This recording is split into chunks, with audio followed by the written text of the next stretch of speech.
Hii ni historia inayogusa sana mioyo, inayoanzia kwenye uchungu wa kutupwa na kuishia kwenye matumaini makubwa ya kupendwa na kuwa na maisha mapya. Ifuatayo ni simulizi inayoongozwa na ukweli wa tukio la historia nchini Tanzania. Kutoka kwenye machozi ya kutupwa hadi huruma ya taifa, historia ya mtoto Grace kutoka Nzega. Ilipambazuka asubuhi ya tarehe 17 Januari 2026 katika mji wa Nzega mkoani Tabora. Watu wanaanza shughuli zao za kila siku wakijifunga nguo kutokana na upepo wa asubuhi, huku watu wakipita karibu na eneo la Kasulu Guest House.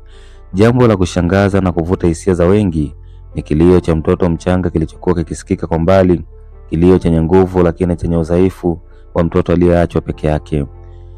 Wakazi wa eneo hilo walipokaribia kuchunguza chanzo cha kilio, walikuta tukio la kuhuzunisha sana. Pale pale karibu na barabara alikuwa amelala mtoto mchanga wa kike akiwa ameachwa na hajulikani ni nani mama yake au ndugu zake.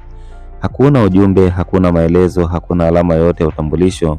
Mtoto huyo alikuwa ameachwa kama kitu kisichohitajiwa, akikabiliwa na hatari za wanyama, baridi au hatari nyinginezo. Watu walioshuhudia tukio hilo hawakukaa kimya. Taarifa ilipelekwa kwa mamlaka za wilaya mara moja, na Itapwaki Tukai, mkuu wa wilaya ya Nzega, alipokea taarifa hiyo na kuchukua hatua za haraka. Aliwasiliana na jeshi la polisi na timu nzima ya ustawi wa jamii kuhakikisha mtoto anasaidiwa. Mtoto alikabidhiwa hospitalini kwa ajili ya matibabu na kuhakikishiwa usalama wake. Baada ya mtoto kuokolewa na kuwekwa chini ya ulinzi wa serikali, timu ya ustawi wa jamii na polisi walianza harakati za kutafuta mama au jamaa zake. Walizunguka eneo lote la Nzega, wakahoji wakazi, wakatumia vyombo vya habari vya ndani na kufanya kila wawezalo kumtafuta yule aliyemtupa mtoto. Lakini jitihada zao zikufanikiwa. Kila nyumba walipopiga hodi, kila mtu alipomhoji, jibu lilikuwa lile lile: hatujui, hatujamwona. Ilionekana kana kwamba mama huyo alikuwa amejificha kwenye giza la usiri, labda kwa sababu ya aibu au hofu au maskini uliomsukuma kufanya kitendo hicho cha kikatili. Mtoto huyo ambaye hajulikani jina lake la kuzaliwa aliendelea kukua chini ya uangalizi wa serikali, akiwa hospitalini na baadaye katika makao ya watoto. Siku zikapita na kuwa wiki, na wiki zikawa mwezi.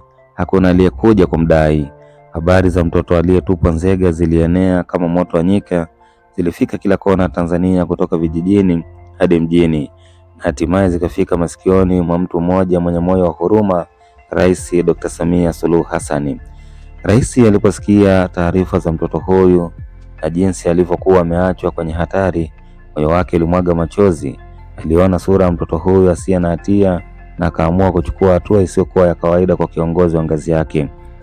Alitoa wito kwa maafisa wake kuhakikisha mtoto anapata malezi bora na baadaye kufanya uamuzi wa kihistoria, kumchukua mtoto huyu kuwa mwanaye.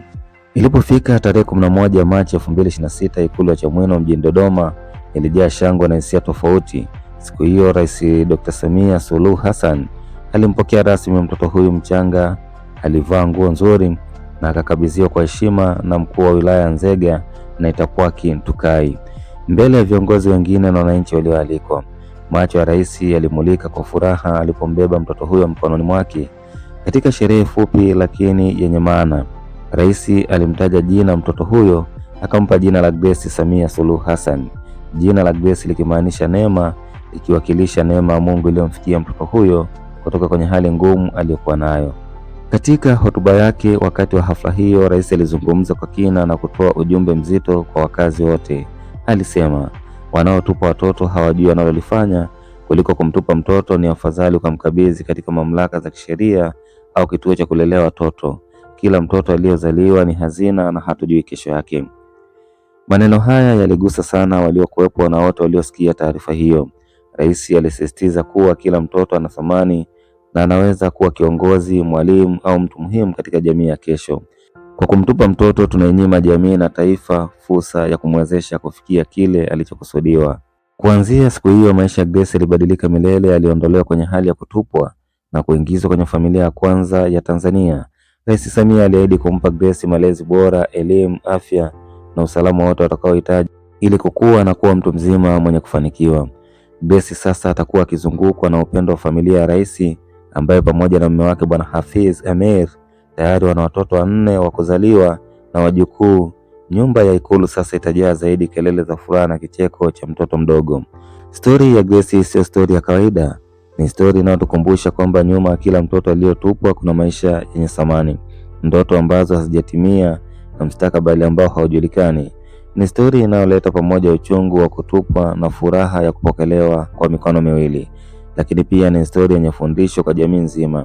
Kila mmoja ana wajibu wa kumlinda mtoto. Ikiwa unakabiliwa na changamoto za kumlea mtoto, usimtupe. Tafuta msaada kutoka kwa mamlaka za serikali, mashirika ya kijamii au vituo vya kulelea watoto. Kama rais alivyosema, kila mtoto ni hazina. Grace Samia Suluhu Hassan ni mtoto wa Nzega, sasa ni mtoto wa Tanzania yote, na historia yake itaendelea kuwa kumbusho la nguvu ya huruma na uwezo wa kuleta mabadiliko katika maisha ya mtoto mmoja. Wassalam. David Kiluzia, Singida Icon.